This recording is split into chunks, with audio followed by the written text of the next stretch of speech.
Good morning, church, and welcome to the musing for the 29th of June. My name is Pastor Dave, and glad to have you here. The prophet Jeremiah is really not one of my favorite writers. The lessons we learn from reading his words are hard lessons, and they're difficult to hear, but they're vitally important. Jeremiah talks to us about consequences.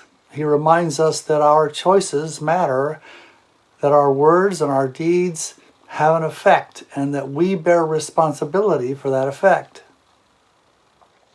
Now, the nation of Israel at the time of Jeremiah was a mess. Their choices had been poor ones. They were far from God and moving further away. Just how far? Well, in the 19th chapter of the book of Jeremiah, we read God's words.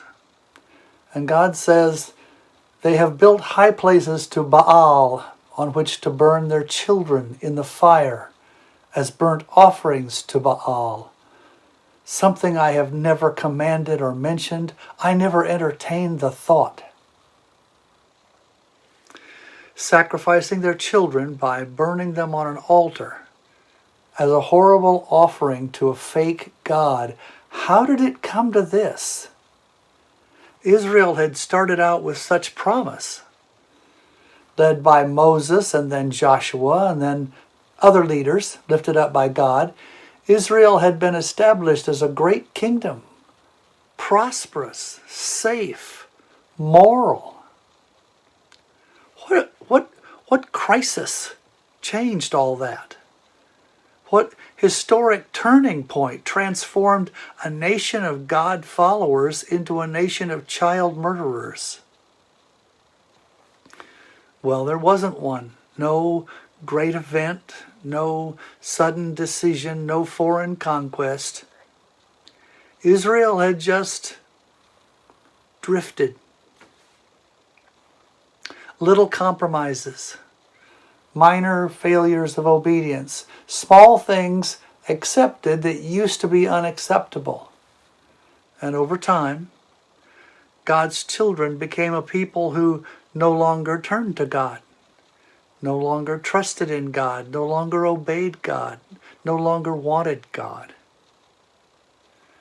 And in the end, they became indistinguishable from the barbaric pagans around them. Because you see, no one ever drifts into holiness. The easiest path is always downhill, and Israel had gone downhill. The change had been gradual, consisting of a lot of very small steps, but all the steps were in the same wrong direction. Now, I'm sure the Israelites had told themselves that any changes they made as a society were aimed at more personal freedom, greater self-expression, a higher respect for individual differences. Of course. And they ended up killing their children to please a piece of sculpture. Oh, by the way, before we pat ourselves on the back for our own moral superiority, let us pause for a moment to remember the 65 million abortions that were carried out in the United States after Roe v. Wade in 1973. We may not sacrifice our children to an idol of stone, but we certainly sacrifice them to the idols of selfishness and convenience. Anyway, Jeremiah, however, also teaches us something a bit more hopeful. Yes, God is warning his people about the national destruction that is coming. But that's just the point. God is warning them, still warning them. He hadn't given up on them. God had been warning them all along. Prophet after prophet, red flag after red flag, second chance after second chance, all with the same message. Turn from your disobedience and come home. Please. Friends, it's a wonderful truth. Our society may have moved far from God, but He has never moved far from us.